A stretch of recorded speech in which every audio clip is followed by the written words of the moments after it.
I'm with Julia Harris, Head of Information Security at the BBC, and we're talking about the challenges of two-factor authentication. And one of the problems is that nobody likes it, really, because it's an additional pain.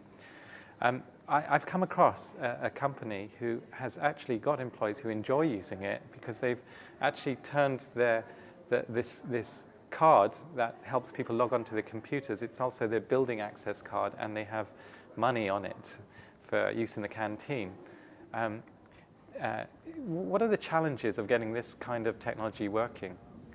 Well, the challenges are, in a lot of organisations, people have outsourced elements of their provisions. So they may have outsourced their HR departments, they may have outsourced their workplace provisions, so the buildings and physical security and their catering, and they may have outsourced their IT.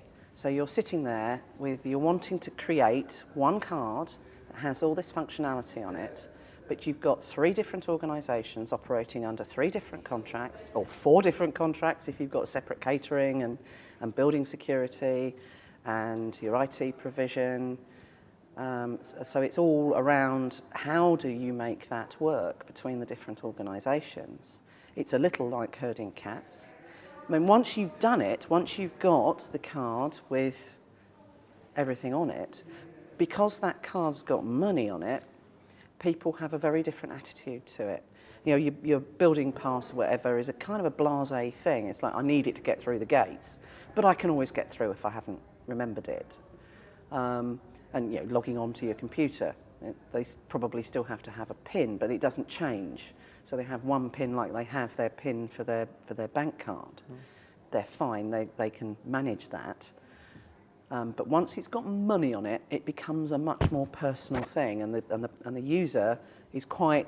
If somebody says, "Can I borrow your card to go to the loo, please?" They're like, "Well, you're going past the coffee machine as well. You know, I don't want you to have it." It changes people's perception of what that token means. It has a personal worth to them, whereas your login ID or your secure ID token or whatever it happens to be is kind of company stuff. It's not personal. Put personal money on it completely changes people's perception of what they've got in their hand. Now, I'm quite interested in the challenges here. So you've mentioned 2. One is if you've outsourced your building and canteen facility. So that's one card, and then I've got another card for log on, and it's trying to get the 2 Well, contractors. they're 2 separate systems. Right. Okay, so your building security system will be an IT system in its own right, and you'll need to put the card through that in some way to provision it to have access to the buildings or doors or floors or whatever it is that you have as a physical security requirement. And then you've got another system that's provisioning the access into your IT environment. I'm not aware of one yet that does both. So you've got 2 completely separate systems, usually run by completely separate people. So you have to, the route that the physical object has to take, if you put the photograph on it, you've got to have the person there to take the photograph.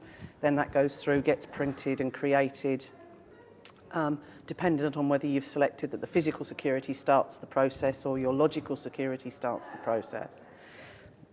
It then has to go through to the other provisioning area, which is quite often contractually separate.